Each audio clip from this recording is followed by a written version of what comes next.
வணக்கம். நீங்கள் கேட்டுக்கொண்டு இருப்பது ஆட்டிசம் ஓடிடி சேனல். நான் doctor Radha Balachandar, director of kids care rehab centre, autism therapist, behaviour therapist, paediatric physiotherapist. இந்த துறையில் 20 வருடங்களாக இருக்கேன்.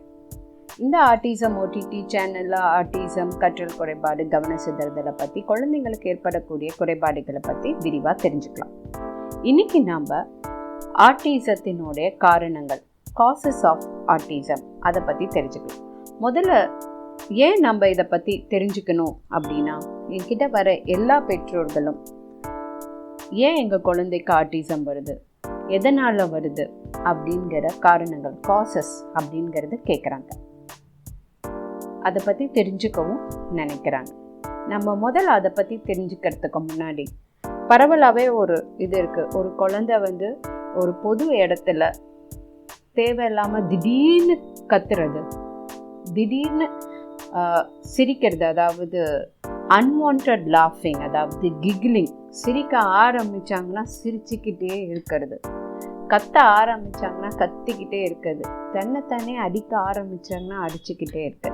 இப்படி பண்ணுறப்போ என்னது இந்த குழந்தைக்கு என்னாச்சு அப்படின்னு பார்ப்பாங்க. அப்போது அந்த மாதிரி சூழ்நிலையில் பெற்றோர்கள் அந்த சிச்சுவேஷனை எப்படி ஹேண்டில் பண்ணும் அப்படிங்கிறது தெரியாமல் இருக்கும். நிறைய பேர் பார்க்குறவங்க என்னாச்சு உங்கள் குழந்தைக்கு, ஏன் இது மாதிரி உங்கள் குழந்தை பிஹேவ் பண்ணுறாங்க பொது இடத்துல அப்படின்னு கேட்பாங்க. நீங்கள் ஒழுங்காக வளர்க்கல. ஏன்னா இது ஒரு மித்து இருக்குது.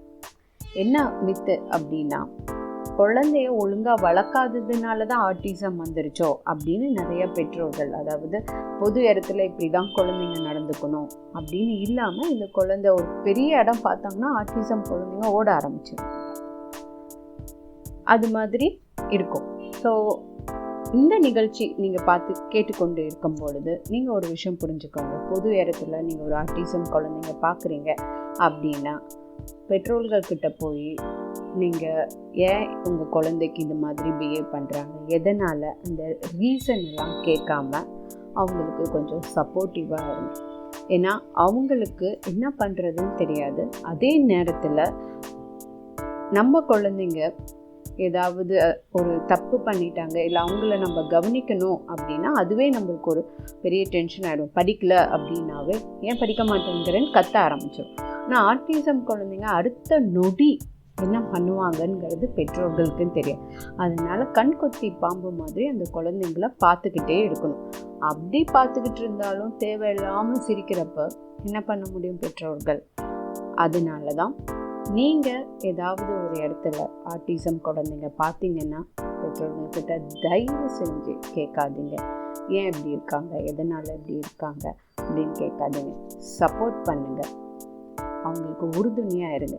கண்டிப்பாக உங்கள் குழந்தை இன்னும் கொஞ்சம் நேரத்தில் நிறுத்திடுவாங்க. ஒரு சப்போர்ட் சிஸ்டம் கொடுங்க.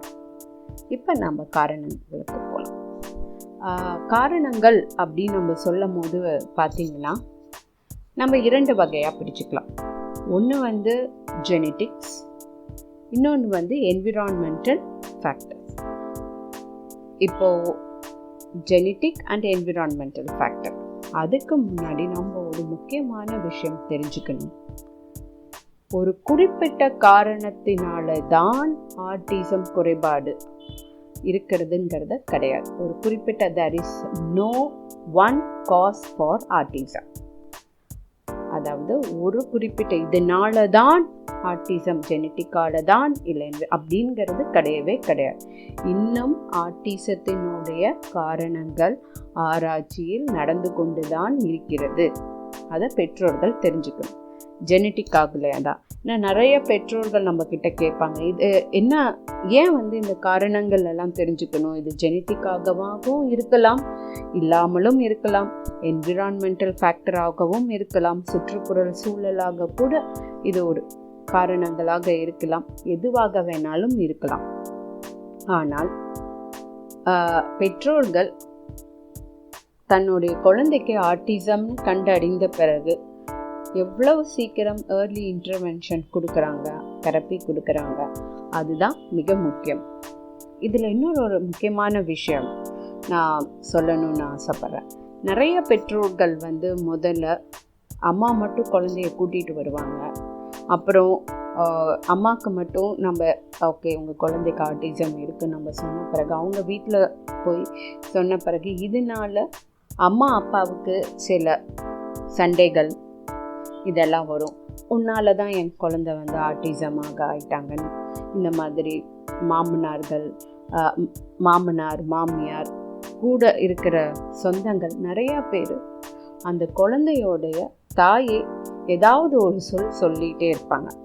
இந்த நிகழ்ச்சி கேட்டுக்கொண்டு இருக்கும் பொழுது அது மாதிரி ஏதாவது சொன்னாங்கன்னா தயவு செஞ்சு இனிமேட்டு சொல்லாதீங்க.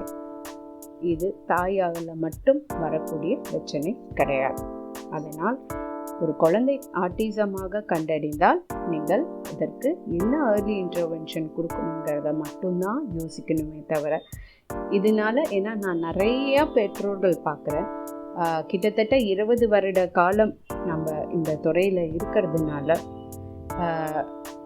நிறையா தாய்மார்களுக்கு இந்த குழந்தைய தெரப்பிக்கு கொண்டு வரத்துக்கு கூட முடியாத சூழ்நிலை, குடும்ப சூழ்நிலை இருக்குது.